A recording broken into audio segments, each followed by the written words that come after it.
Mom, apologize to my mother-in-law or get out of my house. Those words came out of my son Michael's mouth that Thursday night in front of the whole family at the dining table I had helped buy. I stood up slowly. I did not tremble. I did not scream. I looked directly into the eyes of that woman, my son's mother-in-law, who was smiling with that air of someone who believes she has won the war. I said only 3 words, and I left. 2 weeks later, Michael knocked on my door desperate. But that comes later. My name is Emily Patterson. I am 60 years old, and what I am going to tell you changed the relationship with my only son forever. I do not know if I did the right thing. I still ask myself some nights when the house is silent and only the ticking of the wall clock that belonged to my husband can be heard. But I do know one thing. There are moments in a woman's life when she must choose between being loved or being respected, and I chose. It all started 3 years ago when my husband Arthur died. Massive heart attack, 59 years old, no goodbyes. He left his wedding ring on the nightstand like always. I kept it in a little blue velvet box. I still look at it sometimes when I need to remember who I was before becoming the invisible woman of this story. Arthur and I built everything together. The hardware store downtown, the 3-story house in the suburbs, the savings, Michael's future. When he died, Michael was 32 years old. He lived in Austin. He worked at a logistics company. Good boy, responsible, or so I thought. 6 months after the funeral, he called me. Mom, I met someone. Her name was Sarah, 26 years old. Marketing student, perfect smile, impeccable nails, and a mother who seemed to have stepped out of a reality show of the kind I never liked. The first time I saw them together, something in my chest tightened. But a mother does not say those things. A mother smiles, hugs, welcomes, and that is what I did, until that night, until my son asked me to apologize in front of that woman who never respected me. Sometimes we trust too much in those we should not write. Have you also been disappointed by someone you loved? Tell me your story in the comments. I want to read you. Before telling you how I got to that moment that terrible night when my son asked me to get out of his house, I need you to understand who I was. Who was I? Because sometimes to understand a fall, you have to first remember the height from where you fell. Arthur and I met when I was 23. He worked at his father's hardware store in downtown Chicago. I was an elementary school teacher at a public school nearby. My cousin Lucy introduced us at a Christmas party. He was wearing a dark green sweater and smelled of fresh-cut wood and clean cologne. When he asked me to dance, his hands were rough but gentle. You know, I have never been good with words, he told me that night. But I do know how to build things that last, and he delivered. We got married 8 months later in a small church. My dress was simple white lace with long sleeves. Arthur cried when he saw me walking down the aisle. He did not hide it. He took my hands and said, I am going to take care of you all my life, Emily. And he did. For 36 years he did. We lived first in a small apartment in the city, 2 rooms, a kitchen where the 2 of us barely fit, a balcony where Arthur grew tomatoes in pots. In the mornings I made fresh coffee with cinnamon. He drank it while reading the newspaper, always the economic news first, then sports. I graded my students' homework at the table with a red pencil that he sharpened for me every night before sleeping. Those small gestures, those details that one does not know she is going to miss until they are no longer there. Michael was born when I was 25. Natural birth, 12 hours of labor. Arthur did not move from my side. He held my hand so tight that later he had bruises on his knuckles. When the nurse put our son in my arms, Arthur leaned in and hugged us both. My family, he whispered, my complete family. Michael was a calm baby. He slept well. He ate well. He had his father's eyes and my nose. He grew fast as if he was in a hurry to discover the world. Arthur took him to the hardware store on Saturdays. He sat him on the counter and taught him the names of the tools. This is a wrench, son. This is a Phillips screwdriver. Michael looked at him with those huge eyes fascinated as if his father were the wisest man in the universe. And for him, he was. For me, too. On Sundays, we went to the park. Arthur bought cotton candy. Michael ran after the pigeons. I sat on a bench and watched them from afar thinking, This is happiness. This is all a woman can ask for. How naive I was. How naive we all are when we believe that happiness is a permanent state and not a fleeting moment that must be caught with both hands before it escapes. When Michael turned 10, Arthur's father's hardware store closed. The economic crisis, the debts. The old man died 6 months later. Of pure sadness, I think. Arthur inherited the debts and an empty local. "We are going to start over," he told me one night in our small kitchen. "You and I, Emily, like always." And we started. I stopped working as a teacher. Not because he asked me to, but because it was necessary.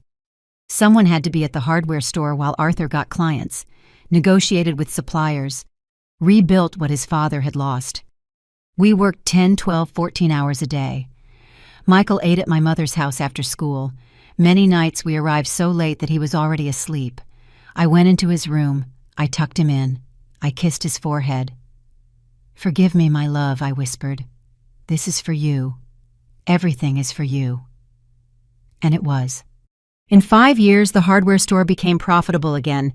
In 10 years, it was one of the most recognized in the area. Arthur opened a second branch, then a third. We bought the house in the suburbs when Michael was 16. 3 floors, backyard, 2-car garage. I chose every piece of furniture, every curtain, every lamp. "This is our house," I told Arthur the day we moved in. "The house where we are going to grow old together." He hugged me from behind. He rested his chin on my shoulder. "Together," he repeated. "Always together." Michael studied business administration at a top university in Texas. He visited us every 2 months. He brought his dirty clothes in a huge suitcase, and I washed them, ironed them, folded them with care.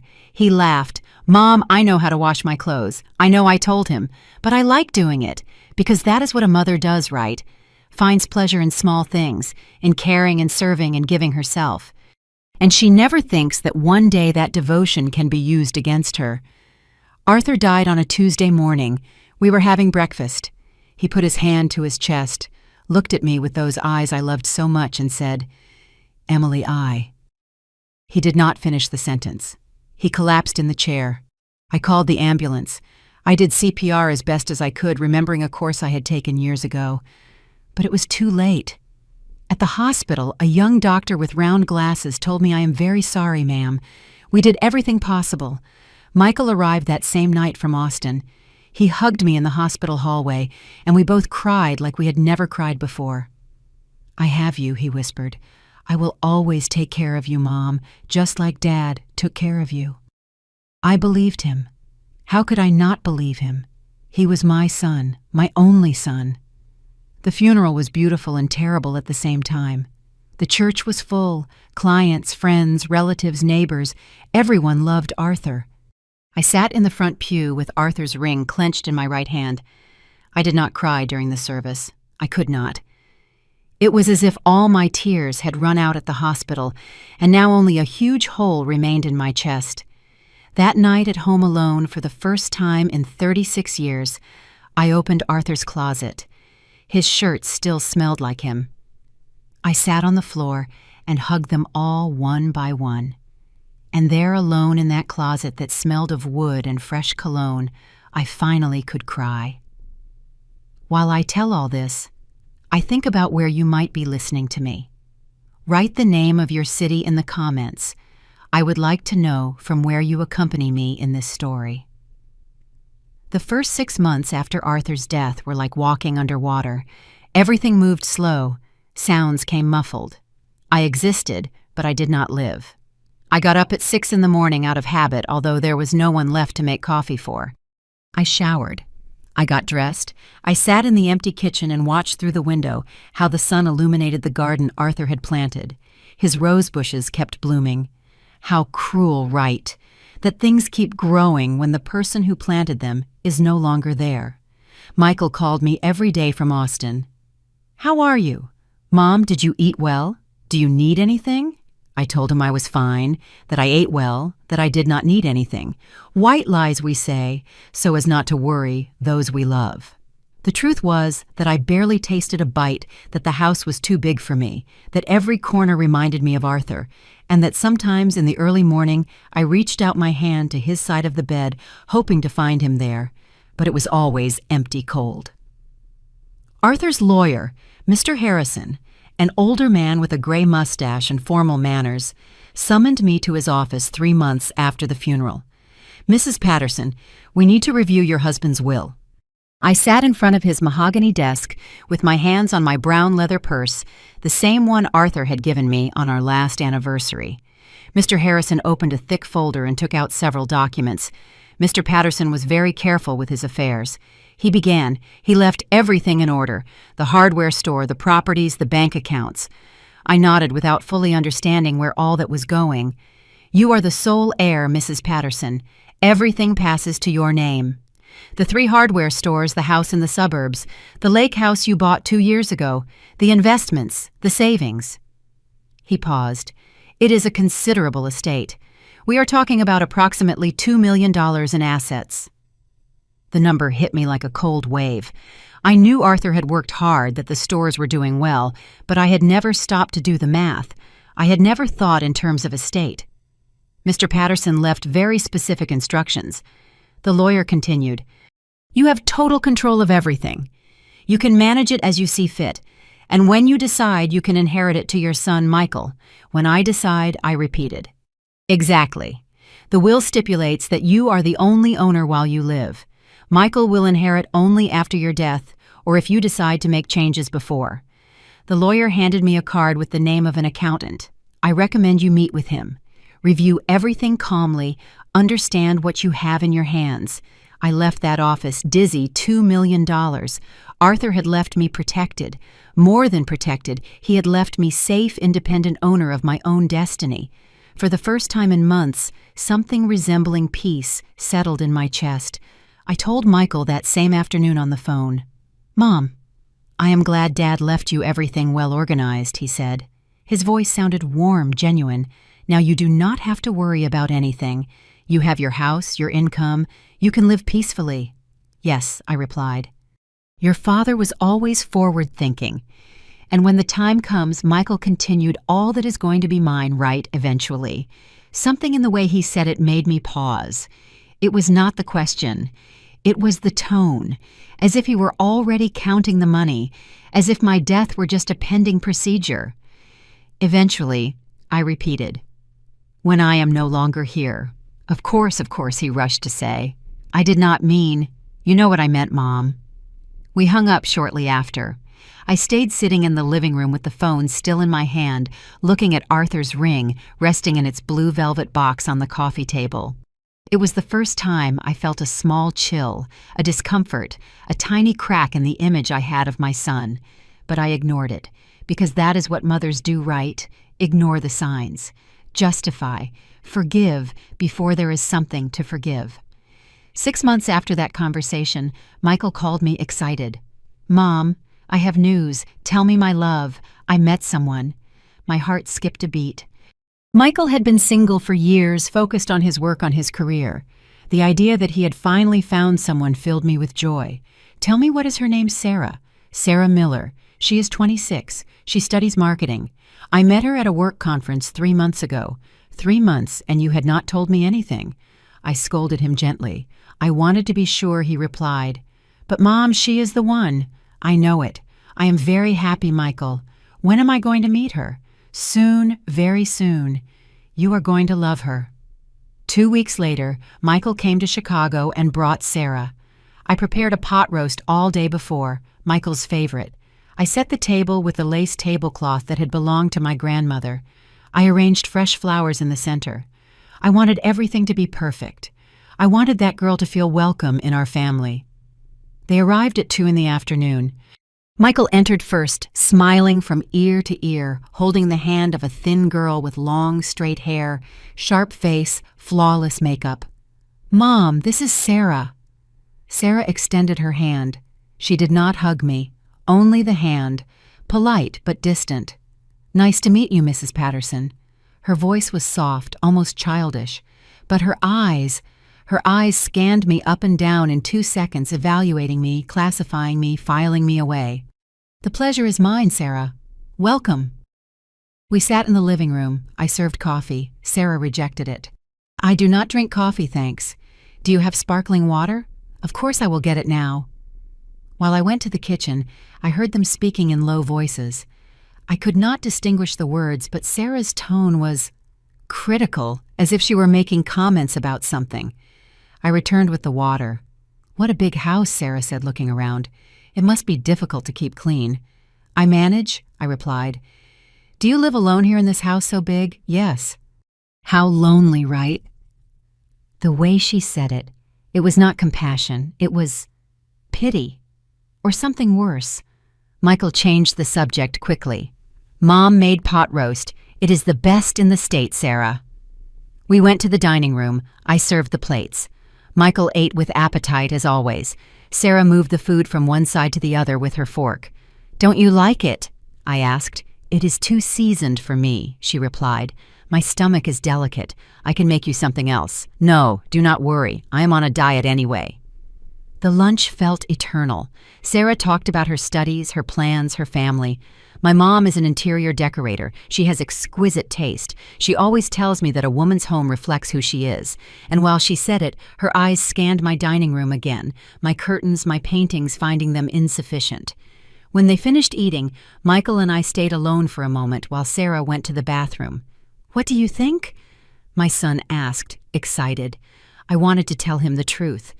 I wanted to tell him that girl had made me feel small in my own house, that she had criticized my food without tasting it, that her cold eyes did not match her polite smile. But I did not do it. "She is very pretty," I said. "Right, I am very in love, Mom." And there it was, that shine in his eyes, that shine that made me silence everything else, because a mother does not destroy her son's illusion. A mother smiles, blesses, steps aside, even if all her instinct screams that something is not right. Sarah returned from the bathroom. "Mrs. Patterson, thanks for lunch. It was very traditional." Before leaving, she hugged me, a mechanical hug without warmth, and she whispered in my ear, "Michael talks a lot about you, about how close you are to him."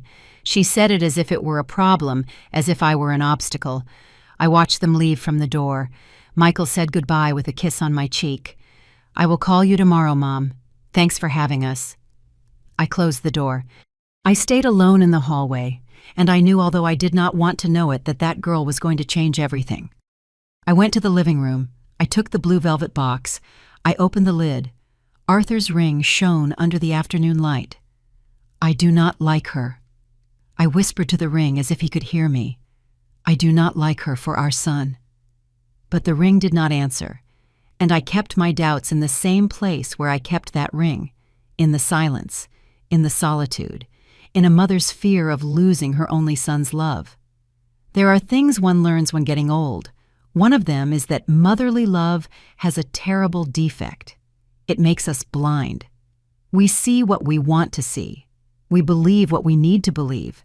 We forgive the unforgivable just to keep the peace. And that is how I was for the next 2 years. Blind. Voluntarily blind. Michael and Sarah got engaged 6 months after that first lunch at my house. He called me excited. "Mom, I proposed." She said, "Yes, we are getting married." "Congratulations, my love," I replied.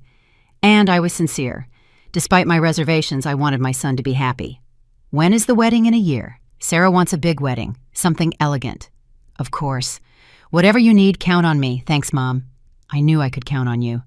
What I did not know then was that counting on me meant much more than I imagined. A week later, Sarah called me. It was the first time we spoke directly without Michael as an intermediary. "Mrs. Patterson, I need your help. Tell me, Sarah, how can I help you? It is just that my mom and I are planning the wedding, but the budget we have is not enough for everything we want. The Botanical Gardens is available. It is beautiful, but it costs $70,000 just for the venue." My breath caught. $70,000. That is a lot of money, Sarah. I know, but it is just that my mom says a wedding is the only opportunity a woman has to feel like a princess. And Michael agrees. It is just that, well, you know, Michael earns well, but not enough for this. There was a silence. I knew what was coming. I could feel it in the air like when the sky darkens before a storm. "Could you help us, Mrs. Patterson?" "I know Arthur left. Resources." And this is for your son, so Michael has the wedding he deserves. Let me think about it, I replied. Of course. But they only hold the place with a deposit. If we do not pay in 2 weeks, we lose it. We hung up. I stayed sitting in the living room with the phone in my hand. $70,000. It was a huge amount. But it was also true that I had the resources that Arthur had left me well off, that everything we had would eventually be for Michael anyway. What difference did it make giving it to him now or later? That night, I took Arthur's ring out of its box, put it in my palm, and looked at it under the lamplight. What would you do? I asked the ring as if he could answer me. Would you give him the money? But Arthur was not there to advise me, and I had to decide alone. I transferred the $70,000 to Michael the next day. Mom, you do not know what this means for us, he told me on the phone. You are the best. Sarah is happy. I am happy. I am glad, my love. I just want you to be happy. We are Mom. Thanks to you. I thought that would be enough. I thought I had bought my place in my son's life, in his marriage, in his future. How naive the wedding was in June, a year after the engagement. Sarah looked beautiful, that I cannot deny. White dress with crystals, 10-foot veil magazine hairstyle. The botanical gardens was decorated with thousands of white roses and gold ribbons. I arrived early in my navy blue dress, the same one I had used at my cousin's wedding 2 years ago. I did not buy a new one. It seemed unnecessary to me. Sarah saw me and frowned. Mrs. Patterson, is that the dress you are going to wear? Yes. Why, it is just that the mothers of the bride and groom usually wear something more special, more elegant. This dress is elegant, I replied, feeling myself blush. Oh, never mind, she said, turning to look at her mother. What can be done now? Her mother, Linda Miller, was a 50-year-old woman, platinum blonde hair, filled lips, thin body, molded by surgeries. She extended her hand without smiling. You must be Michael's mom. Emily Patterson. Nice to meet you. Linda Miller. She looked me up and down exactly as her daughter had done in our first meeting. Sarah told me you helped with the wedding expenses. Very generous of you. She said it as if it were the least I could do, as if it were my obligation. The ceremony was beautiful. Michael cried when Sarah walked down the aisle. I cried too, although I am not sure they were completely happy tears. There was something about all that which made me feel out of place. During the reception, they sat me at a table in the back next to Sarah's distant uncles, who did not speak a word to me all night. The main table was only for the bride and groom, Sarah's parents, and the wedding party. And the groom's mom, I heard someone ask. Oh, that is the lady in blue back there, Linda replied. Poor thing. She came alone. She was widowed recently. Poor thing, as if I were a figure of pity. Michael came to greet me between dances. Are you okay, Mom? Do you like the party? It is lovely, my love. Everything turned out perfect. Thanks to you, he said, kissing my forehead. None of this would have been possible without you. And he left back to the dance floor, back to his new wife, back to his new life, where I was smaller and smaller, more and more invisible. I left before they cut the cake. No one noticed my absence. Michael and Sarah moved to the city a month after the wedding. I got a better job here, Michael explained to me. And Sarah wants to be closer to her mom. That is great, I said. That way we see each other more often. Exactly. But Mom, we need to talk about something. Tell me. We are looking for a house. We saw one in the Highlands, 3 bedrooms, terrace, 2-car garage. It is perfect, only that the down payment is $100,000. There it was, again the request disguised as conversation.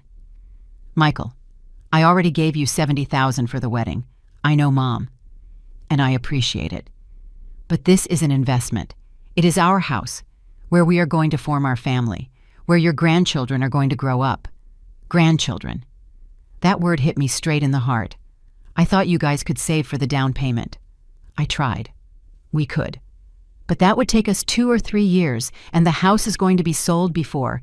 Mom, you have the resources. Dad left everything for you to live well. Yes, but also for me, for my future. Isn't it? He was right in a way. Everything Arthur and I built was eventually for Michael. Why wait? I transferred the $100,000. They bought the house in the Highlands. I helped them move. I carried boxes, I cleaned floors, I hung curtains. Linda was also there directing everything as if it were her house. Sarah, darling, that painting goes in the living room, not in the dining room. Michael, honey, did you hire the gardener? I recommended I was in the kitchen arranging plates in the cabinets when I heard Linda's voice. Is Mrs. Patterson going to come around here a lot? She is my mom, Michael replied. I guess so from time to time. Oh, son, just be careful. Mothers-in-law can be complicated, invasive. My Sarah needs her space to make her nest. Do you understand me? Michael did not answer. I stopped breathing, hidden in that kitchen with a porcelain plate trembling in my hands. Invasive. That was the word Linda used to describe me. I came out of the kitchen as if I had heard nothing. I smiled. I helped. I left early. And in my car alone, I finally cried. The following months were an exercise in disappearance. I tried to be the perfect mother-in-law, the one who does not invade, who does not bother, who waits to be called instead of calling. Michael invited me to eat once a month, always with Sarah, always with Linda. I arrived with some homemade dessert. Sarah left it in the kitchen without tasting it. I am watching my figure mother-in-law, but thanks. Linda filled the conversations with anecdotes of her family, her travels, her successes as a decorator. Last month, I decorated a house in Oak Brook. The owners were fascinated with my work. They paid me $50,000 just for the consulting. I listened in silence. Sometimes Michael asked me how I was. Fine, my love. Everything good. Small lies, so as not to be a burden. One day, Sarah announced she was pregnant. Michael called me crying with happiness. Mom, I am going to be a dad. You are going to be a grandma. That news filled me with hope. A baby, a grandson, a new opportunity to be necessary, to be loved, to be important in my son's life. But Linda had other plans. I am going to help Sarah with the baby, she announced at the Sunday family dinner. I am going to move in with them for the first 3 months. A new mother needs her mother. I could also help, I offered timidly. Linda looked at me with a smile that did not reach her eyes. Oh, Emily, of course. When we have everything organized, we will let you know. They never let me know. My grandson was born in March. Michael sent me a photo by WhatsApp. His name is Matthew. He weighs 7 pounds, 8 ounces. He is perfect. Son, can I go meet him? Sure, Mom, but wait a few days. Sarah is very tired. Linda is here helping. As soon as we are more organized, I will tell you. I waited a week, 2 weeks, 3. Finally, a month later, they let me visit him. Linda opened the door. Oh, Emily, good thing you came. Come in, but do not make noise. The baby is asleep. Matthew was in his crib, tiny, perfect, with his eyes closed and his fists clenched. I leaned in to touch him, to caress his soft cheek. Don't wake him up, Linda warned me.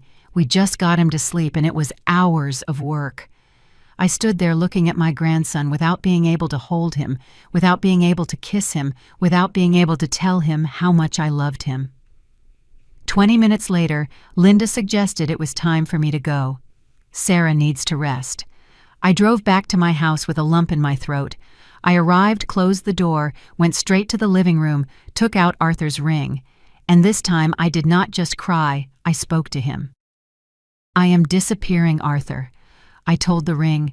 I am becoming invisible, and the worst thing is that I am erasing myself out of fear, out of love, not to lose our son.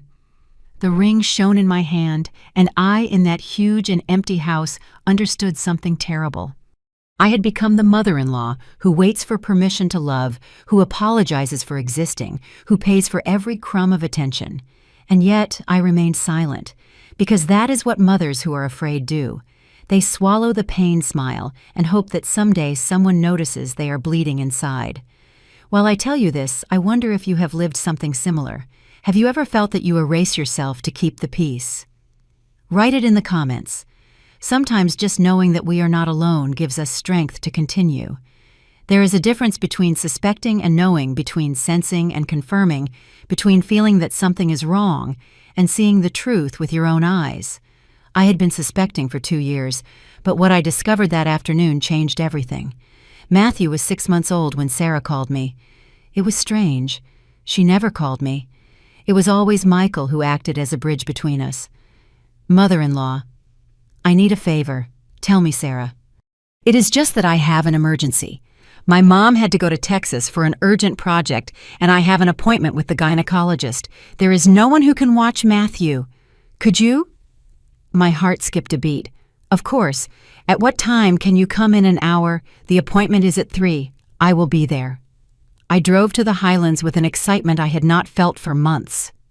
Finally, I was going to be alone with my grandson. Finally, I was going to be able to hold him, kiss him, rock him without anyone watching me. Sarah opened the door. She was wearing sweatpants and her hair tied back. Without makeup, she looked younger, more vulnerable. Thanks for coming. Matthew just ate. He should sleep in an hour. The diapers are in his room, the wipes too. Do not give him anything other than water, please. Do not worry, I will be fine. I will be back in 2 hours maximum. She took her bag and left in a hurry. I stayed alone in that house that I had helped pay for, but where I always felt like an uncomfortable guest. Matthew was in his rocker awake, looking at a colorful mobile hanging above him. When he saw me, he smiled. That smile. My God, that smile that reminded me of Michael when he was a baby. I held him carefully, cradled him against my chest. He smelled of powder and warm milk. I hummed a lullaby I sang to Michael 35 years ago. Sleep, my child. Sleep, my love. Sleep, peace of my heart. Matthew closed his eyes. His breathing became slow deep. I took him to his crib and laid him down gently. I stood watching him for long minutes.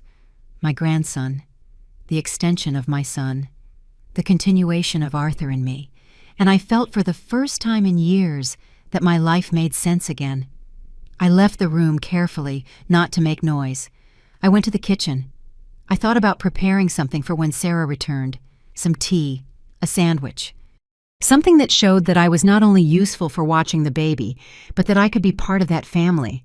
The kitchen was impeccable, everything in its place.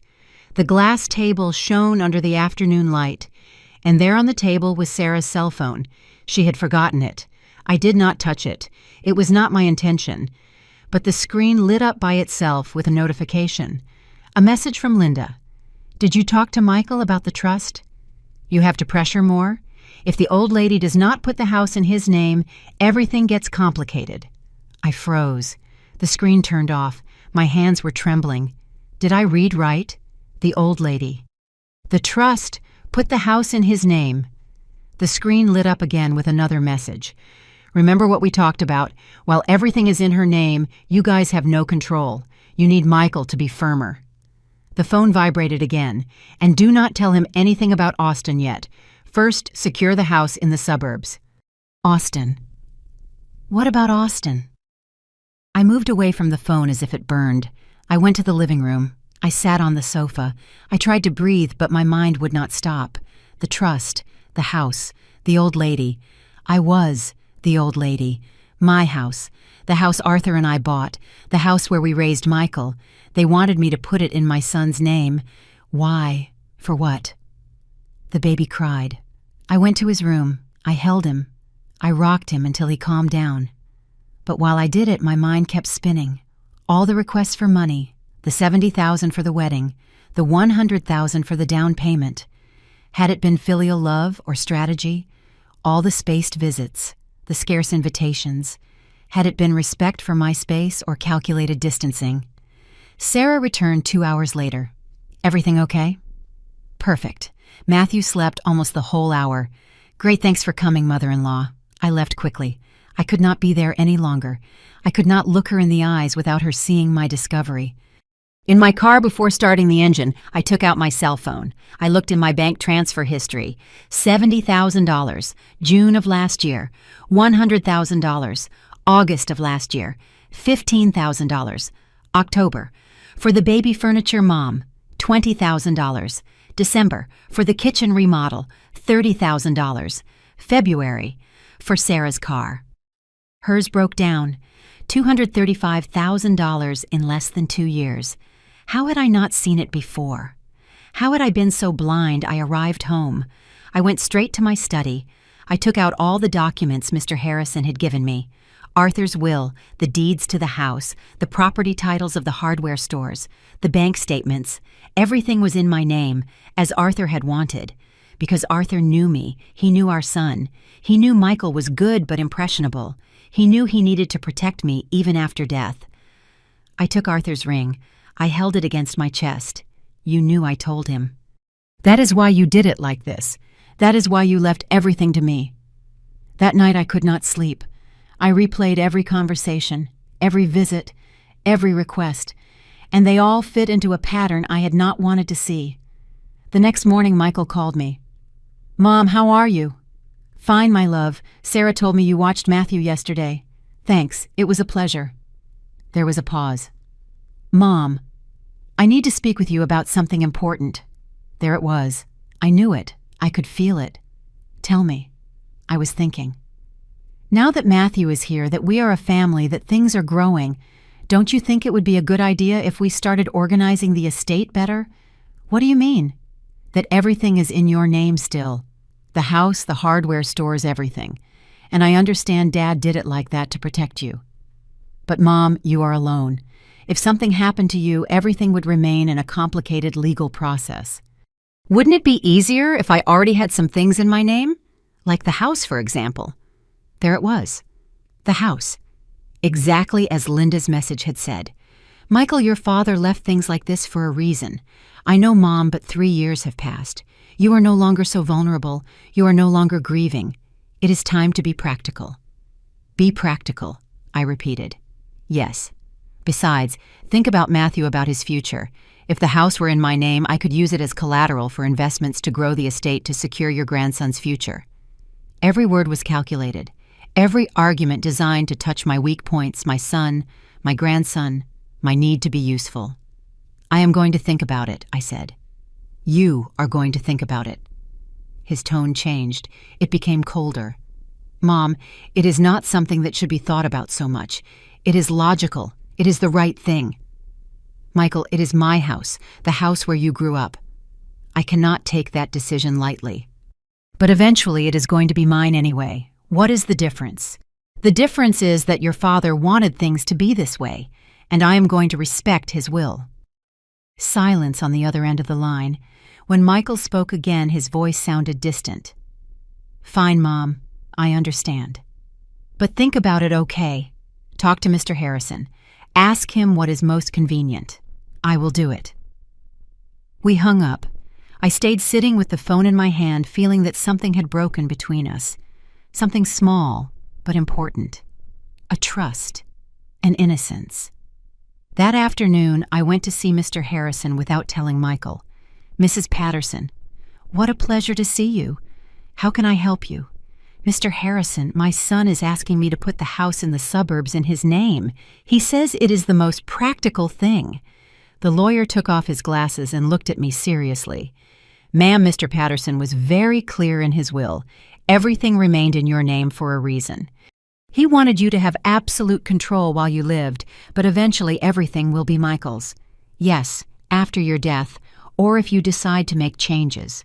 But Mrs. Patterson, allow me to be frank. If you put properties in your son's name now, you lose all control.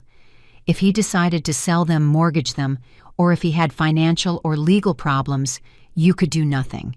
They would no longer be yours. But Michael would not do that. Maybe not.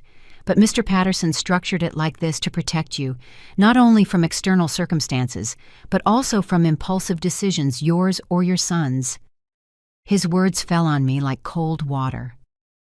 "What do you recommend, that you do nothing, that you keep everything as it is? If Michael needs something, you can help him in other ways. But do not give up your estate, ma'am. Once you do it, there is no turning back." I left that office with more clarity than ever.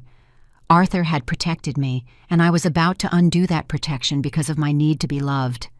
That night, alone in my house, I made brewed coffee with cinnamon like I had not done in years. The smell filled the kitchen.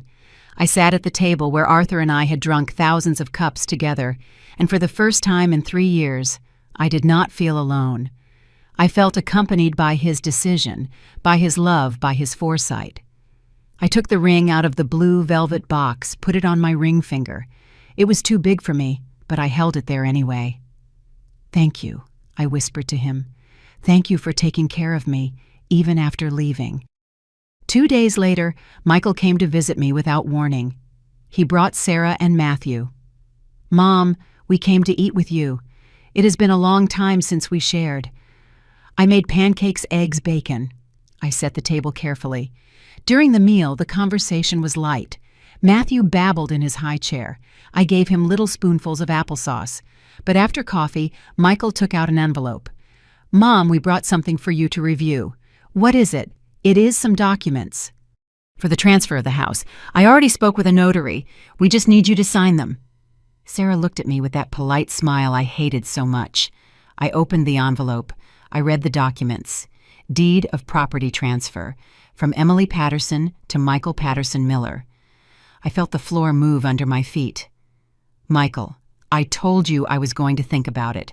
You already thought about it, right? Several days have passed, and I decided no, that I am going to keep things as your father left them." Michael's face hardened. "Mom, do not be ridiculous. It is just a formality. It is not just a formality. It is my house. It is the family house, and I am your family."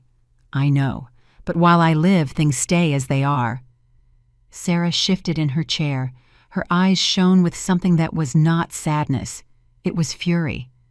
"Mother-in-law, do you not trust your own son? This is not about trust." "Then what is it about?" Michael asked, raising his voice. "About control. About power. It is about respecting your father's will. My father is dead, Mom, and you are using his will to cling to things that eventually will be mine anyway." "Exactly. Eventually. Not now." Michael got up from the table. Sarah followed him carrying Matthew. "This is not going to stay like this," my son said from the door. "We are going to have to speak with the lawyer. We are going to have to see legal options." "Legal options," I repeated, incredulous. "Are you threatening me?" "It is not a threat. It is a reality. You cannot stay sitting on an estate you do not use just because you are afraid to let go." They left. The door closed, and I stayed alone in that huge house looking at the envelope with the documents I did not sign. I went to my room. I took out Arthur's ring, and this time I did not cry. This time, something inside me hardened, something that had been asleep for years. A strength, a determination, a refusal to continue being the mother who lets herself be stepped on. "I am not going to sign 'I told the ring.' I am not going to give away what you built, what we built." And in that moment, I knew the battle was just beginning. But I also knew something else.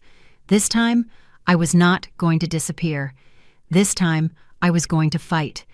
There are moments in life that divide time in two, the before and the after. Moments where everything you believed crumbles. And what remains is not the person you were, but someone completely new. For me, that moment arrived 3 weeks after Michael left my house furious with those unsigned documents. 3 weeks of silence. 3 weeks without calls, without visits, without photos of Matthew by WhatsApp. It was a silent punishment, and it worked. Every day that passed without hearing from my son, without seeing my grandson, was a day that ate me up inside. I woke up at 3 in the morning thinking, what if I am wrong? What if I am the selfish one? What if I lose my son for clinging to a house? But every time I picked up the phone to call him to apologize, to yield, I looked at Arthur's ring on my nightstand, and something inside me said, no, resist. It was in the 4th week when I received an unexpected call. Mrs. Patterson. Yes, who is speaking? I am Veronica Simmons. I work with your son Michael at the logistics company. My heart accelerated. Did something happen to Michael? Is he okay?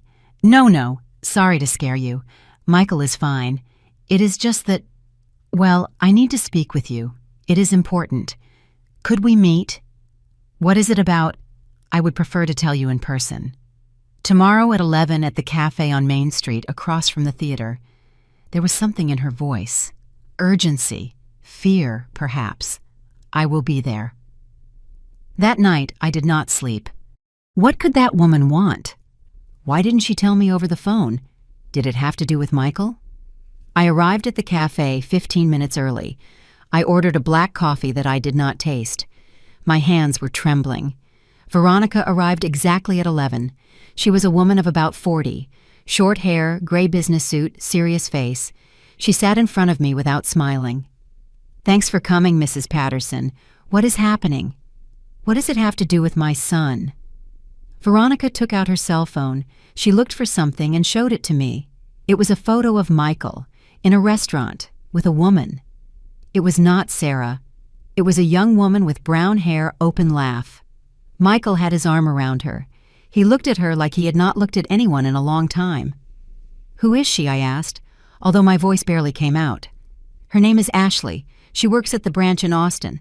Michael travels there twice a month, supposedly for work." Austin. The Austin thing Linda had mentioned in that message. How long have they been together? Almost a year. Maybe more. I knew because my cousin works in the same building. She has seen them together several times. Eating, leaving hotels. The coffee churned in my stomach. "Why are you telling me this?" Veronica looked at me with something that looked like compassion. Because I was also the cheated wife once, and someone told me, and although it hurt, I was grateful to know. "I thought you should know what kind of man your son is well before you make important decisions for him." Important decisions. Michael talks a lot in the office. He says he is about to inherit a considerable estate, that his mom is old, and that soon everything will be his, that he has big plans. Every word was a stab. "My son says I am old?" Veronica lowered her gaze. "I am sorry." I thanked her. I do not know how I managed to get up from that chair. I do not know how I reached my car. But when I closed the door, when I was alone finally, I allowed myself to feel it all. The betrayal, not only to Sarah, not only to Matthew, but to me, to everything Arthur and I taught him about family, about honor, about commitment. I drove aimlessly for an hour. I ended up at the park, at the same park where we took Michael on Sundays when he was a boy. I sat on a bench. I saw families passing by, parents pushing strollers, kids running after balls. And I thought, at what moment did I lose my son? At what moment did the boy I loved so much become this man I do not recognize? I took out my cell phone. I searched on Google Ashley Peace Logistics, Peace Austin, and I found her. Her LinkedIn profile, Ashley Peace, 26 years old, operations manager. Her profile photo was exactly the woman in the photograph. I checked her Instagram. It was public. There they were, photos of trips, restaurants, sunsets. And in several, although not tagged, Michael could be seen in the background, or his hand, or his watch. Small signs for whoever knew how to look. The most recent one was from 2 weeks ago, a toast in a bar. The caption read, "Celebrating new beginnings with someone special." 2 weeks ago, just when Michael had stopped talking to me because I did not sign the papers. New beginnings. Was he planning to leave Sarah? Was he planning to start a new life with this woman? And if he did, what would happen to Matthew? I returned home with my head spinning. I told no one. I did not know what to say. I did not know what to do with that information. That night, sitting in my living room with Arthur's ring in my hand, I did something I had not done since his death. I spoke with him in anger. "Arthur, our son is cheating on his wife. He is using his son. He is lying. And he is pressuring me to give him everything you and I built to be able to, what? Finance his new life, impress his mistress, buy his freedom." Tears fell down my cheeks. What do I do? Do I tell Sarah? Do I confront him? Do I stay quiet? And then, as if Arthur answered me from somewhere, I remembered something he told me once. It was when Michael was 15 and had lied about his grades. Arthur discovered it and punished him. Michael cried, apologized, promised to change. That night in our bed, I told Arthur, "Maybe you were too hard on him," and Arthur answered me, "Emily, love without consequences is not love. It is complicity. If we let him lie now, what is he going to lie about later? Our job as parents is not to make him happy, it is to make him good, make him good." Had we achieved it? Or at some point in my need to be the perfect mother, the one who forgives everything? the one who gives everything, had I raised a man who believed he could take without giving, that he could lie without consequences, that he could manipulate whoever loved him most. 2 days passed, and then I received a call from Sarah. She was crying. "Mother-in-law, I need to speak with you. What happened, Sarah? Can we meet? I do not want to talk over the phone." We went to a cafe near her house. When she arrived, she had swollen eyes, runny makeup, trembling hands. She sat in front of me, and before she could say anything, she burst into tears. "Michael is cheating on me." There it was, the truth I already knew, but that she had just discovered. "How did you know?" I asked. I checked his phone. I know it is wrong, but something told me something was wrong. I found messages, photos, hotel reservations in Austin, love messages with a certain Ashley. She cried harder. And the worst is not that. The worst is that I found another chat with my mom. My stomach tightened. What did it say they had been planning for months? My mom and Michael, planning how to get you to sign the house. My mom told him what to say, how to pressure you. They used me. They used Matthew. Everything was a strategy. She took out her phone. She showed me the screenshots. Messages from Linda to Michael. "You have to be firmer with your mom. Tell her it is for Matthew's future. If she does not sign now, later, it will be more difficult. Take advantage that she is vulnerable. Sarah has to cry more in front of her. Make her feel she is being selfish with her own granddaughter." And Michael's answers, "I know, Linda, but she is stubborn. I'm going to bring her the documents already signed. Only her signature is missing. When we have the house, I can use it as collateral for the business I want to open with Ashley in Austin." There it was. Everything. The house was not for Matthew. It was to finance his new life with his mistress. "I am sorry," Sarah said between sobs. "I did not know. I swear to you I did not know my mom was doing that. Did I believe her? I do not know. Maybe it was true, maybe not. But in that moment it did not matter. What are you going to do?" I asked her. "I do not know. I have Matthew. I do not work. I depend completely on Michael. My mom tells me to forgive him, that all men fail, that the important thing is to keep the family united. But mother-in-law, I cannot. I cannot live like this." I looked at her. This woman who had made me feel small, who had kept me away from my grandson, who had allied with her mother to manipulate my son, and now was broken in front of me, victim of the same man I had raised. "Sarah," I told her, taking her hand on the table, "you have to decide what kind of life you want for you and for Matthew. But I am going to tell you something.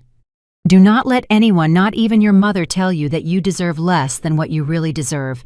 She nodded, wiping her tears. We said goodbye at the cafe door. I drove back home in silence, and when I arrived, I went straight to my study.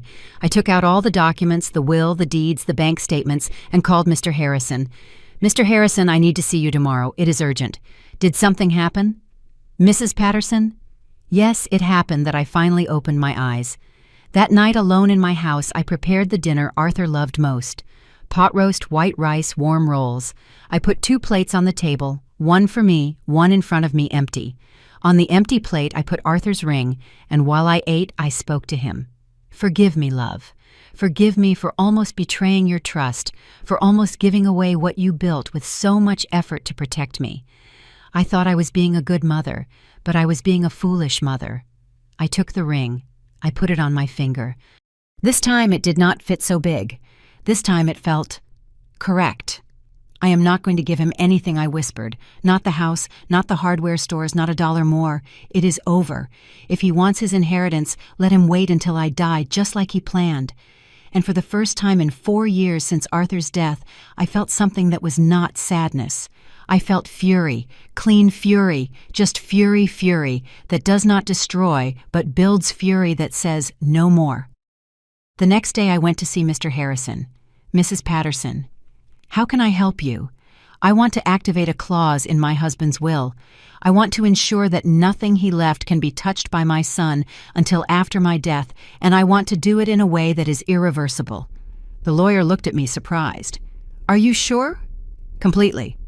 "Can I ask what led you to this decision?" "The truth, Mr. Harrison." Finally, I saw the truth. During the next 2 hours, we reviewed every document. I signed every paper. I activated every protection Arthur had left in his will. When I left that office, the afternoon sun hit me in the face, and I smiled. It was not a smile of revenge.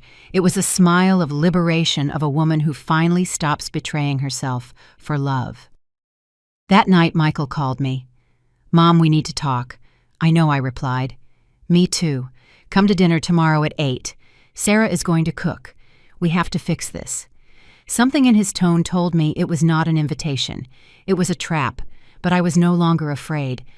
"I will be there," I said, because I knew the moment had arrived, the moment of confrontation, the moment to tell the truth, the moment to choose myself, even if that meant losing my son. Thursday arrived too fast. I woke up at 6 in the morning, although I did not have to be at Michael's house until 8 at night. The day stretched out before me like a desert I had to cross. I took a shower calmly. I chose my clothes with care, a pearl gray dress that Arthur had given me on our 30th anniversary. Simple but elegant. I put Arthur's ring on the ring finger of my right hand. I looked at it under the morning light. "You are going with me," I told the ring. "Today more than ever, you are going with me." I spent the day organizing papers, putting away documents as if I were preparing for something definitive, because I knew it. I knew that after that night, nothing would be the same. At 7:30, I drove toward the Highlands. The traffic was heavy, the streets illuminated. The city lived its Thursday night routine without knowing that for me, that Thursday would change everything. I arrived exactly at 8. I rang the doorbell. Michael opened the door. He had dark circles under his eyes. He was wearing a wrinkled white shirt. He looked at me with an expression I could not decipher. "Come in, Mom." I entered. The house smelled of reheated food and tension. And there in the living room was Linda sitting in the main armchair, as if it were her house, dressed in white hair, perfectly styled red lips. She smiled at me. But it was not a kind smile. It was the smile of a predator who knows she has her prey cornered. "Emily, good thing you came." I did not answer. I looked at Michael. "What is she doing here?" "Mom, Linda is part of this family. She is Matthew's grandmother. She has a right to be in this conversation." "What conversation?" "Sit down, please." I sat in the single armchair far from Linda. Michael remained standing like a referee in a trial. Sarah came out of the kitchen. She was carrying Matthew in her arms. The baby was asleep. She looked at me and her eyes were empty, as if something inside her had turned off. "Well," Michael said, clasping his hands. "Mom, we called you because we need to resolve this situation once and for all." "What situation?" Linda leaned forward. "Emily, let's be honest. You have been behaving in a very selfish way." I felt the air thicken. "Excuse me." "You heard me. Selfish. Your son is asking you for something completely reasonable, that you put the house in his name. He is your only son, your only heir. Why do you cling so much?" "Because it is my house. It is an empty house where you live alone," Linda continued. "Meanwhile, your son, your daughter-in-law, and your grandson live in a house they can barely pay for. Does that seem fair to you?" "They chose that house. I gave them $100,000 for the down payment, $100,000 that you are never going to let them forget." Linda spat, always reminding them that you helped them as if it were a favor and not your obligation. "My obligation." "Of course you are his mother. It is your duty to help him. But no, you prefer to stay sitting on an estate you do not use, that you do not need just for what power control?" I looked at Michael. "Are you going to let her speak to me like that in your house?" Michael lowered his gaze. "Mom, Linda has some valid points." "Valid points." I stood up. "I came here because you said we had to talk, not to be insulted." "You are not being insulted," Linda intervened. "You are being confronted with the truth, and the truth is that you are being a burden to your son." Those words hit me like a slap. A burden, yes. Emotionally, financially. Michael has to be worrying about you, about your empty house, about your loneliness, when he should be focusing on his own family. I have never asked him to worry about me. You do not have to ask. You are his mother. It is automatic. And he feels guilty living his life while you wither away in that huge house. Linda. "That is enough," Sarah said in a low voice. But Linda did not stop. "What you need, Emily, is to accept your stage. You are an older woman, a widow alone. The healthiest thing would be for you to sell that house, move to a smaller apartment more manageable, and give Michael what belongs to him. That way, he could have peace. And you too. And who gave you authority to tell me how to live my life?" Linda smiled. That horrible smile. "I do not have authority, but common sense does. And any reasonable person would see that you are being irrational." I turned toward Michael. "Do you think that I am irrational? That I am a burden?" Michael ran his hand through his hair. "Mom, I do not. Look, I just think it would be easier for everyone if you were more flexible." Flexible. The word tasted bitter in my mouth. Is flexible giving away my estate? Is flexible doing what you guys want regardless of what I feel? "It is thinking about your grandson's future," Linda said. "Do not use Matthew as a shield for your manipulation." Linda got up from the armchair. She planted herself in front of me. Taller, younger, stronger.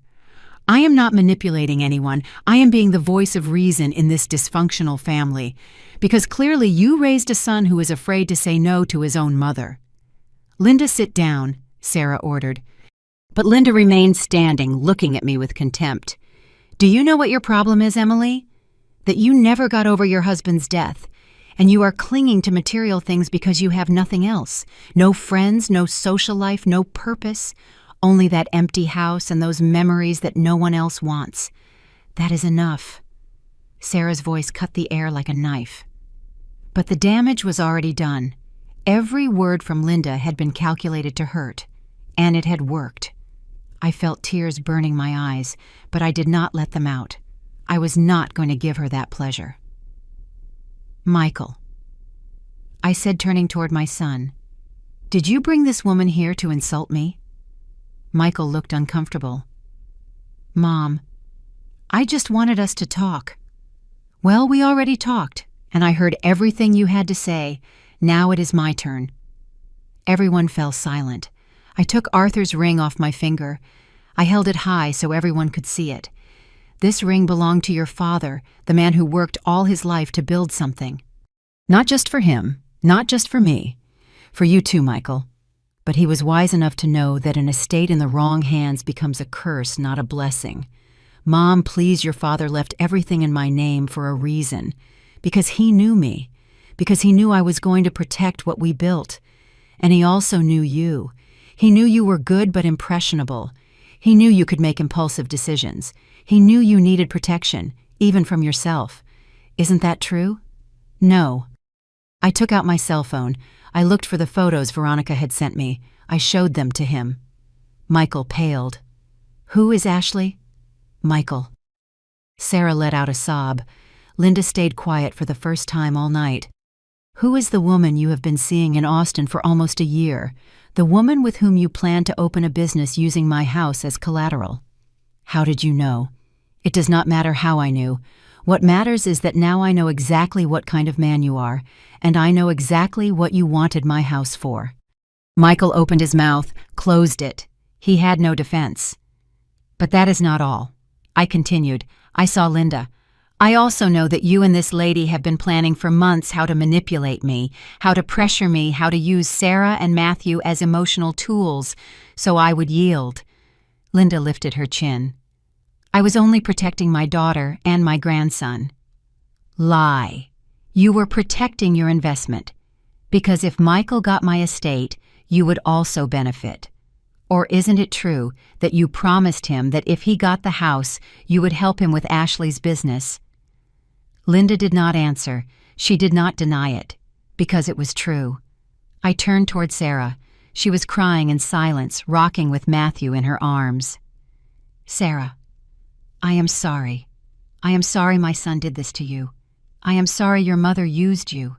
And I am sorry this innocent child is in the middle of all this. Mother-in-law," she whispered, "but I cannot save you. That is not my battle." I looked at Michael again. "I went to see Mr. Harrison. I activated all the protections of your father's will. The house, the hardware stores, the accounts, everything is locked under irreversible trusts. I cannot change it even if I wanted to. You will inherit only after my death, not a day before, not a dollar before." Michael took a step toward me. "Mom, you cannot do that. I already did. That is revenge. That is justice," I finished. "Yes, maybe it is. Or maybe it is simply what your father wanted from the beginning.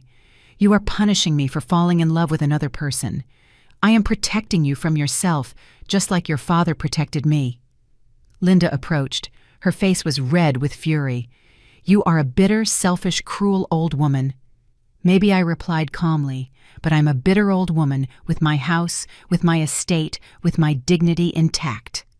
"Michael, you are not going to allow your mother to speak to me like that," Linda hissed. And then it happened.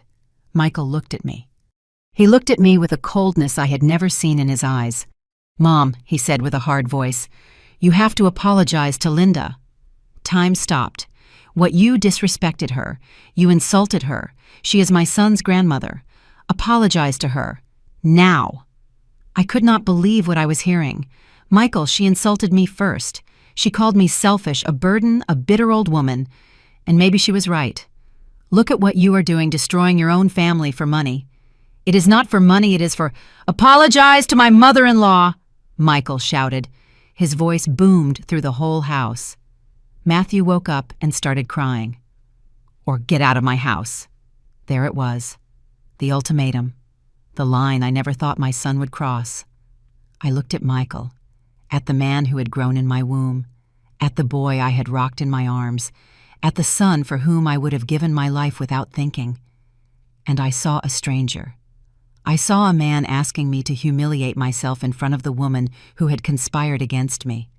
A man who chose his manipulative mother-in-law over his own mother. A man who put conditions on my presence in his life. Sarah was crying. Michael, no. But Michael did not listen to her.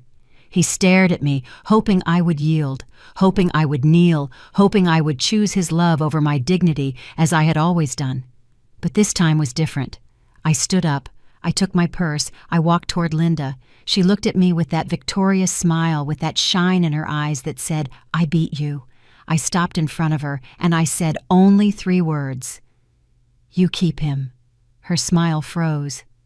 "What?" "You keep my son. With his lies, with his betrayal, with this disaster you helped create. He is all yours now." I turned toward Michael. "Son, your father left you a clean name, an honest estate, solid values, and a mother who loved you more than her own life. And you traded all that for this," I pointed around. "For this woman who manipulates you. For a mistress in Austin. For money you have not earned. I can no longer save you. I am no longer going to try. Mom, if you walk out that door, what I will not have a son. Son, I have not had a son for months. I only have a man who looks like him, but whom I do not know." I walked toward the door. "Emily, do not be dramatic." I heard Linda's voice. "Sit down. Let's talk like adults." I did not turn around. I opened the door. The cold night air hit my face. "Mom," Michael shouted. But I did not stop. I went down the stairs. I walked toward my car. My hands were trembling so much it was hard to put the key in the lock. Finally, I managed. I sat in the driver's seat, and there alone in my car with my son's house illuminated behind me, I let the tears fall. They were not tears of regret. They were tears of grief. Because that night I did not only lose my son, I lost the illusion of what he was. I lost the fantasy of the perfect family. I lost the boy he had been and who would never return. But I also gained something. I gained my dignity. I gained the respect of the woman in the mirror. I gained the peace of knowing I did the right thing even if it hurt. I drove home in silence. The streets were empty. The city slept. When I arrived, I entered and locked the door. I went to my room. I took off the pearl gray dress. I put on my nightgown. I sat on the bed with Arthur's ring in my hand. I did it. I whispered to him. I left. I lost my son, but I found myself. And then, exhausted, empty but strangely at peace, I lay down. I do not know at what moment I fell asleep, but I dreamed of Arthur. We were in our small apartment in the city. He was making coffee. I was grading homework. Life was simple. Life was good. And in the dream, he turned to see me and smiled. "You did well, Emily. I am proud of you." I woke up with wet cheeks, but this time it was not only sadness, it was liberation. I still ask myself if I did the right thing that night. And you, what would you have done in my place? Would you have stayed and apologized, or would you have walked out that door? Tell me in the comments. Sometimes we need to know we are not alone in the most difficult decisions. The first days after that night were the hardest. I woke up at 3 a.m. with my heart racing, reviewing every word, every gesture, wondering if I should have stayed, if I should have yielded, if I should have chosen my son's love over my dignity. But every time I reached that point, I remembered his voice. Apologize to my mother-in-law or get out of my house. And then I knew I had done the right thing, because a love that demands humiliation is not love. It is control. The first week was an exercise in resistance. I did not call Michael. He did not call me either. The silence between us was deafening, but it was also necessary. I cleaned the house from top to bottom.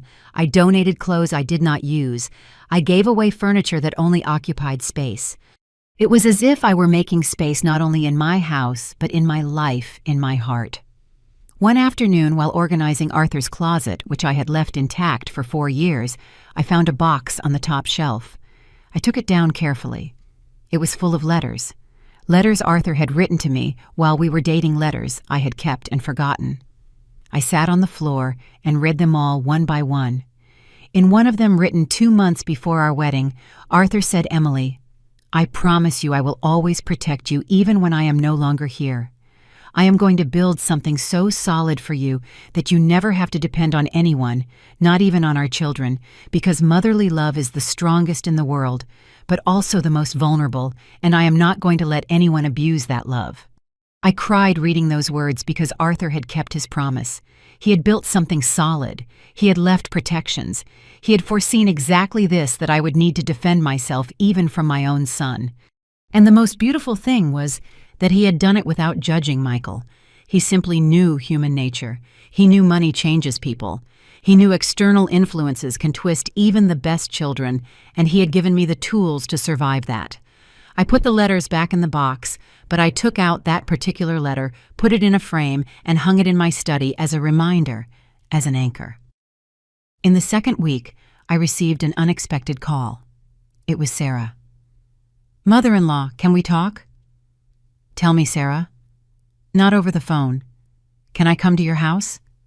I hesitated, but something in her voice made me agree. "Come tomorrow at 11. She arrived on time. She brought Matthew in his stroller. The boy was sleeping peacefully. Sarah looked gaunt without makeup, deep dark circles, dull hair. I made her tea. We sat in the living room. "How are you?" I asked her. "Bad," she replied with an honesty that surprised me. "Everything is falling apart." "What happened?" "After you left that night, Michael and I had a terrible fight. I demanded the truth about Ashley. He denied everything at first, but I showed him the messages, the photos. He could no longer lie." Her voice broke. "He confessed he has been with her for over a year, that he is in love, that he wanted to ask for a divorce but did not know how to tell me, that he was waiting to get your house to have resources and be able to start his new life. Every word was a confirmation of what I already knew. I am sorry, Sarah. Me too. But what hurts me most is not just the infidelity. It is realizing my mom knew.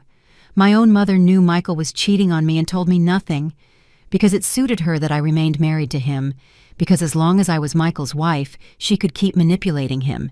Your mom knew," Sarah nodded, wiping her tears. I asked her for explanations, and do you know what she told me? That all men fail. That the important thing was to keep the family united and get your house before everything got complicated. That later, with money, we could fix the marriage. My God, mother-in-law, forgive me. Forgive me for everything. For how we treated you, for keeping you away from Matthew, for being part of this horrible plan. I did not know everything, but I should have seen the signs. I should have defended you. I took her hand on the table. "Sarah, I have nothing to forgive you. You were also a victim in all this. What am I going to do? I have no job. I have no savings. I depend completely on Michael. My mom tells me to stay quiet, to pretend I know nothing, to wait. But I cannot. I cannot live in a lie. I looked at her. This woman who had been my antagonist, who had made me feel invisible, and now she was in front of me, broken, asking for help. I could have taken revenge. I could have told her, now you know how it feels. But I did not, because revenge was never my goal. Sarah, you have to make a decision. What do you want for you and for Matthew? I want to get out of there. I want a divorce. I want to start over. Then do it. But I have no money, not even to pay a lawyer. There was a silence. And then I did something not even I expected to do. I am going to help you.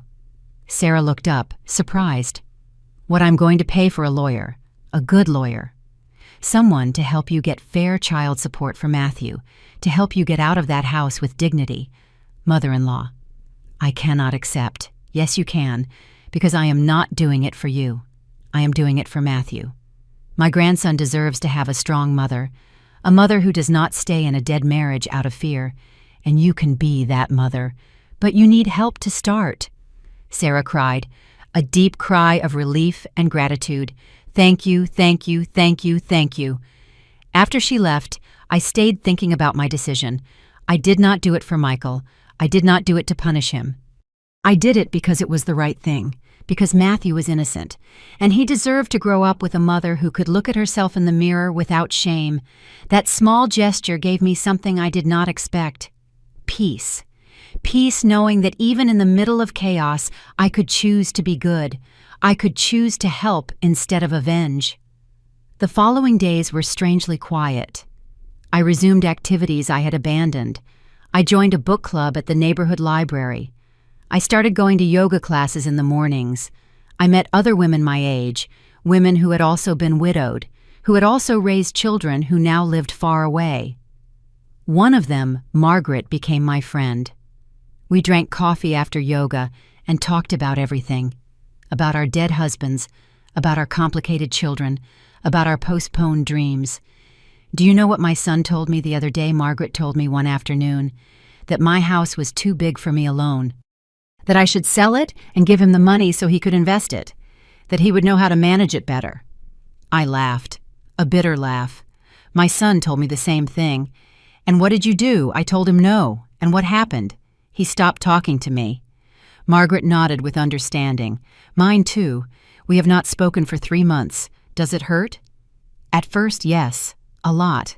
But now I understand that sometimes loving a son means letting him live the consequences of his decisions, even if those consequences include losing me. Her words resonated in my chest. It was exactly what I was living. That night alone in my house, I prepared dinner as if Arthur were still there. I set 2 plates, one for me, one empty in front of me. On the empty plate, I put the ring. Arthur, I think I finally understand your will. You did not protect me from the world. You protected me from my own need to be loved at any cost. You forced me to choose myself, to defend myself even when it hurt. I ate in silence. But it was not a sad silence. It was a full silence. A silence that spoke of difficult decisions made with head held high. After dinner, I went to my study. I opened the drawer where I kept all the legal documents, Arthur's will, the deeds, the activated trusts. Everything was in order. Everything was protected. And then I understood something I had not understood until that moment. I did not need to do anything else. I did not need to take revenge. I did not need to punish Michael. I did not need to prove anything. I had simply activated his father's will. The rest would follow its natural course. Because life has a way of collecting its debts. It is not vengeful karma. It is not divine punishment. It is simply the natural consequence of the decisions we take. Michael had chosen lies over truth manipulation, over love money, over family. And those choices would have their price. I did not have to do anything. I just had to wait. And live my life with a clear conscience. Days passed. A week, 2 weeks, I continued with my routine. Yoga, reading, coffee with Margaret, visits to the market, quiet afternoons in my garden, taking care of the rose bushes Arthur had planted. I was surprised to realize I did not feel alone. I felt free, free from the constant anxiety of pleasing my son, free from the need to justify my existence, free from walking on tiptoes in my own life. One afternoon while pruning the roses, my neighbor Mrs. Fields leaned over the fence. "Emily, you look different. Different how I do not know. Lighter, as if you had taken a weight off your shoulders." I smiled. "Maybe so. Whatever you did, it sits well with you." That night I put on the pearl gray dress again, the same one I had worn at that terrible dinner, but this time I put it on for me. I looked at myself in the mirror. 60 years old, gray hair that no longer bothered me, wrinkles around the eyes that told stories. And for the first time in years, I liked the woman I saw in the mirror. I was not perfect. I was not young. I was not the selfless mother who forgives everything. But I was worthy. I was strong. It was me. I put Arthur's ring on my finger. "Thank you for teaching me this," I told his reflection in the mirror, as if he were there. "Thank you for loving me enough to protect me even from myself." And then it happened. It was a Thursday night, exactly 2 weeks after the dinner. I was reading in the living room when I heard loud knocks on the door. Desperate. Urgent. I got up confused. I looked through the peephole. It was Michael. His face was undone. Red eyes, messy hair. He was banging on the door as if his life depended on it. "Oh, Mom, open up. Please." My heart accelerated. I opened the door. Michael practically collapsed on the threshold. "Mom," he sobbed. "Mom, everything is wrong. Everything is falling apart. The bank blocked my accounts. The lawyer called me. The house has a foreclosure order. I do not understand what is happening. What did you do? What did you do?" I looked at him. My son, desperate, scared, lost. And although my mother's heart wanted to hug him, console him, save him, my head knew this was the moment of truth, the moment of justice. Not the one I had sought, but the one life itself had brought. I took a deep breath, and with a calmness I did not know I had, I told him, "Come in, Michael. We have to talk." Michael entered my house like a castaway looking for dry land. He let himself fall on the living room sofa with his hands trembling, his breathing ragged. He seemed to have aged 10 years in 2 weeks. I closed the door calmly. I went to the kitchen. I made chamomile tea, the same one I gave him when he was a boy and had nightmares. When I returned, he had his head in his hands. Here I told him, offering him the cup. "Breathe." He took the tea with trembling hands. He drank a long sip. "Mom, I do not understand what is happening. This morning I tried to use my credit card and it was declined. I called the bank and they told me all my accounts are frozen by court order. Then a lawyer called me saying the house has a foreclosure order for unpaid debts, but I do not have debts. I have been paying everything on time." I looked at him in silence, waiting. And then his voice broke. "Then Sarah handed me divorce papers, official papers with a real lawyer. I do not know where she got the money to hire a lawyer like that. And she is suing me for child support for Matthew's custody for everything." He drank more tea. His hands kept trembling. "And Ashley left me. She told me she does not want to be with someone who has so many problems, that she did not sign up for this, that it was nice while it lasted, but she needs stability." He left the cup on the coffee table with a dry thud. "And my job, my boss called me today. He asked me about the trips to Austin. Someone sent him information that I was using business trips to see Ashley, that I was billing personal expenses as company expenses. They put me under internal investigation. I could lose my job, Mom." Every word was a piece of the puzzle falling into place, not by my hand but by his. "And Linda," he continued with bitterness, "Linda does not even answer my calls. She disappeared as if she had never been my ally, as if all those months of plans and strategies had not existed." He got up from the sofa, walked toward the window, turned his back to me. "Then I came here. I went to the bank first. I spoke with the manager. He told me the block came from an order related to Dad's estate, that trusts were activated, that someone had initiated legal proceedings." He turned toward me. His eyes were red. "You did this. Mr. Harrison confirmed to me that it was you that you activated clauses in Dad's will that blocked everything. Why, Mom? Why are you doing this to me?" I took a sip of my own tea. I let the silence stretch between us. When I finally spoke, my voice was calm, almost soft. "I am not doing anything to you, Michael. I just activated your father's will just as he left it written, just as it always should have been." "And what does that mean?" "What does Dad's will have to do with the bank blocking my accounts?" I stood up. I went to my study. I took out a folder I had prepared. I returned and put it on the coffee table. "Open it." Michael opened the folder with clumsy hands. Inside were copies of all the documents: the original will, the trusts, the court orders. "Your father," I began. "He left it very clear in his will that the entire estate would remain in my name while I lived. The hardware stores, the properties, the investment accounts, everything. I already know that. But what maybe you did not know is that your father also included protection clauses. Clauses that could be activated if someone tried to pressure me, manipulate me, or force me to transfer properties before my death."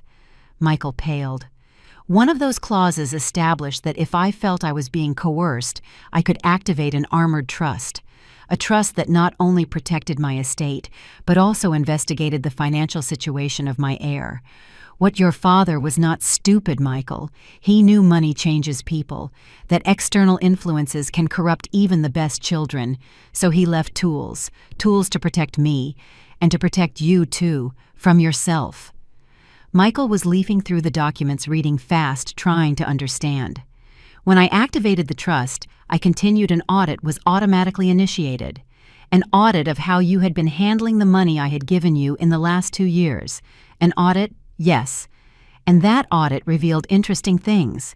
The $70,000 for the wedding, the $100,000 for the house down payment, the $15,000 for the baby furniture, the $20,000 for the remodel, the $30,000 for Sarah's car.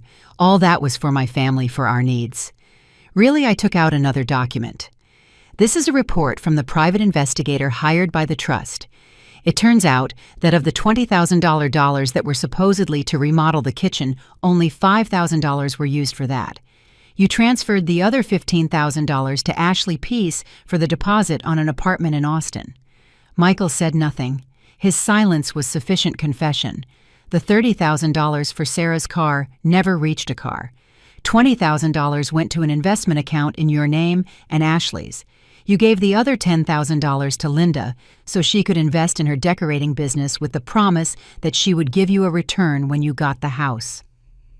"Mom, and the house," I continued with a firm voice. "The house you bought in the Highlands with my $100,000 down payment. Did you know Michael put it only in his name? Not in both names with Sarah, only his, because it was always his plan to be able to sell it or use it as collateral without Sarah being able to stop him." Michael let himself fall on the sofa again. "The bank blocked your accounts," I explained, "because the trust detected irregularities, suspicious transfers, joint accounts with a third person who was not your wife. Investments made with money coming from me, but that I never authorized for those purposes. But that money was already mine. You gave it to me. I gave it to you for specific purposes for your family, for your son, not to finance a double life, not to invest with your mistress, not to conspire with your mother-in-law." I sat in the armchair in front of him. I looked him directly in the eyes. "And the foreclosure order on the house is because Sarah, with the lawyer I paid for, proved before a judge that you put the house only in your name using money that was meant for the family, that you hid assets, that you planned to sell the house without her consent. The judge issued an asset protection order.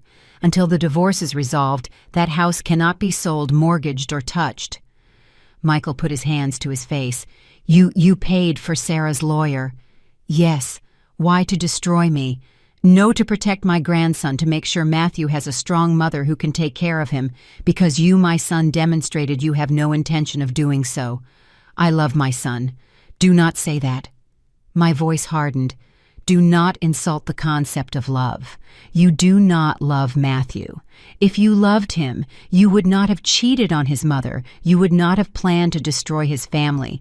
You would not have used the money destined for his future to finance your affair."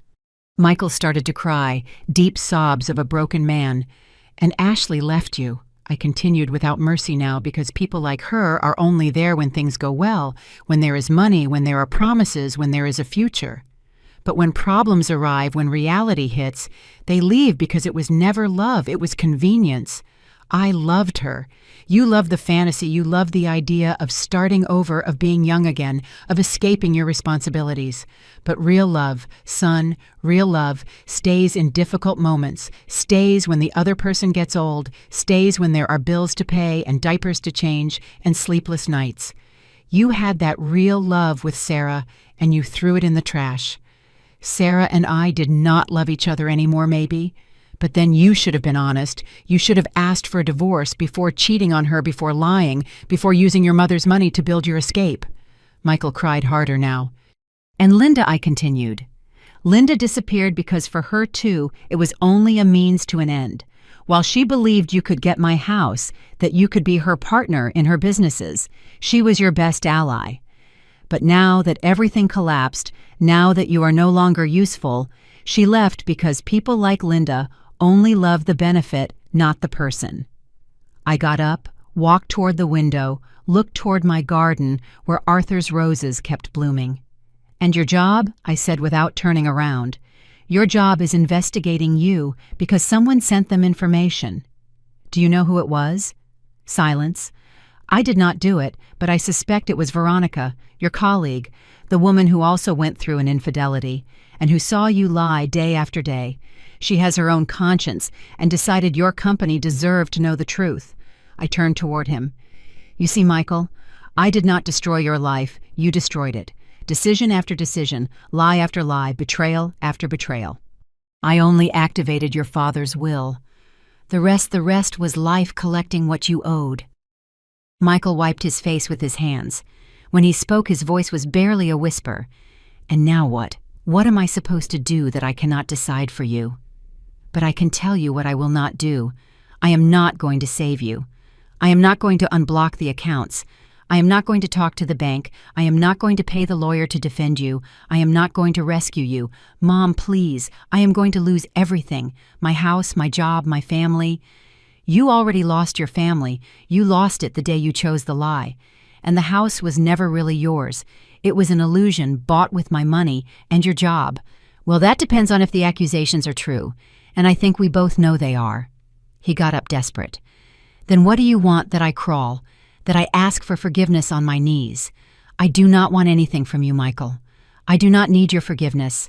I do not need your regret. I do not need to see you suffer. Then I just need you to understand one thing.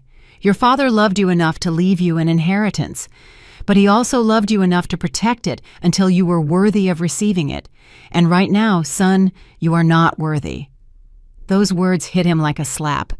Someday, I continued, maybe in many years, when I am no longer here, you will receive everything your father and I built. The hardware stores, the house, the investments, everything. But it will not be because you demanded it. It will not be because you manipulated me. It will be because that was your father's will, and I respect it. Meanwhile, I added, you have to learn to live with the consequences of your decisions. You have to face what you did. To Sarah, to Matthew, to yourself. I am not going to be able to, he sobbed. I am not going to survive this. Yes, you are going to be able to because you are your father's son. And he was a man who knew how to get up after falling, who knew how to rebuild after losing, who knew how to be humble when life put him on his knees. I approached him. I put my hand on his shoulder. But that strength only appears when you stop blaming others, when you stop waiting for someone to rescue you, when finally you look in the mirror and make yourself responsible. Michael looked up at me. His eyes were shattered. I hate you, he whispered. It did not hurt because I knew it was not true. Or maybe it was, but it did not matter. It is okay, I replied calmly. You can hate me, but eventually, if you really grow, if you really change, you will understand that what I did was out of love. Not the soft love that forgives everything and allows everything, but the strong love that says, I love you too much to be an accomplice in your self-destruction. Michael walked toward the door. He stopped at the threshold. You once called me crazy, he said without turning. Years ago when I called you to tell you about Sarah's pregnancy, and you told me it was too soon, that we should wait. I got mad at you. I told you that you were crazy, that you did not understand." He turned. He looked at me. "Years later, I understood you were right, that we were not ready, but it was too late. And now I know you are right again. And I do not know if someday I'm going to be able to look you in the eyes without feeling shame." He left. The door closed. I stayed alone in my living room in that huge house he wanted so much. And I did not cry. I did not feel triumph. I did not feel satisfied revenge. I felt something deeper. I felt the sadness of a mother who had to choose between saving her son from the consequences or saving her son from himself. And I chose the second, because that is what true love does. It does not rescue. It allows the person to fall enough so they decide by themselves to get up. That night I sat on my bed with Arthur's ring. "You saw it, love," I told the ring. "You saw our son broken, suffering, paying for his mistakes." A tear rolled down my cheek. I hope someday he understands. I hope someday when the pain turns into wisdom he can forgive me. But if he never does, if he never returns, at least I will know I did the right thing, that I was not an accomplice, that I respected your will, that I respected myself. I went to bed with the ring clenched in my hand, and I dreamed of Arthur again. This time, we were in the park. Michael was a little boy running among the trees. Arthur and I watched him from a bench. "He is going to be fine," Arthur told me in the dream. "He is going to fall many times, but he is going to learn, and when he learns, he is going to be the man we raised him to be. Not perfect, but good, honest, strong. And if he does not learn?" I asked in the dream. Arthur took my hand. "Then at least you tried. And that is all a mother can do, try love and let go." I woke up with the sun entering through the window. It was Friday, a new day, and for the first time in months I felt completely at peace. Because I had done what I had to do, not out of revenge, but out of love. The most difficult love of all. The love that says no, the love that allows consequences to teach what words cannot. The love that trusts that eventually life does its job, and life always collects its debts. Always. 8 months have passed since that night. 8 months since Michael left my house broken, finally facing the consequences of his decisions. It has not been easy for either of us. The first months were of total silence. I did not look for him. He did not look for me either. It was Margaret, my friend from the book club, who told me something that helped me survive those days. Silence between a mother and a son is not abandonment. Sometimes it is respect for each one's process. And she was right. Michael needed his process. I also needed mine. I knew through Sarah that Michael lost his job, that he had to move to a small apartment, that he is paying child support punctually, not because he wants to, but because the law obliges him. I also knew he sees Matthew on weekends, that at first he did not even know how to change a diaper, that he cried out of frustration when the boy would not stop crying. But little by little he is learning to be a father without the safety net of a big house, without easy money, without someone else doing the work for him. Sarah on her part flourished. She got a job at a marketing agency. She cut her hair. She smiles more. She visits me with Matthew every 2 weeks. We are not mother-in-law and daughter-in-law. We are 2 women who survived the same storm and came out stronger. "Thank you," she told me a month ago while we drank coffee in my garden. "Thank you for teaching me that self-love is not selfishness, it is survival." And my life also changed. I no longer live waiting for the phone. I no longer measure my worth by how much my son needs me. I resumed the hardware stores. I got involved in the administration. I discovered I have a good eye for business, something I never knew because I was always in the background. The 3 branches are flourishing, and when the time comes when I am no longer here, Michael will inherit them, but it will be a different man who receives them, or at least I hope so. 3 weeks ago, I received a letter. It was from Michael, a handwritten letter in his messy handwriting I would recognize anywhere. It did not say much, only this: "Mom, I still do not understand everything. It still hurts. I am still angry. But for the first time in my life, I look in the mirror and see someone I do not like. And I understand that that's someone I created, not you, not the circumstances me. I do not know if someday I will be able to forgive you for not rescuing me, but I think I am starting to understand why you did it. Dad would be proud of you. I am not yet, but maybe someday. Michael. I cried when I read that letter, not because I expected his forgiveness, but because I saw for the first time in years a glimpse of the son I raised. Not perfect, not redeemed yet, but honest, and honesty is the first step toward healing. This morning, while watering Arthur's roses, I thought about everything that happened, and I realized something. The pain I felt losing my son temporarily was much less than the pain I would have felt losing myself forever, because that is what would have happened if I had signed those papers, if I had yielded to manipulation, if I had chosen to be loved over being respected. I would have betrayed myself. And no love, not even a son's, is worth that betrayal. Today I turn 61. This afternoon, Margaret and the women from the book club will come to celebrate with me. There will be cake, there will be laughter, there will be stories, and I, for the first time in years, will celebrate my life.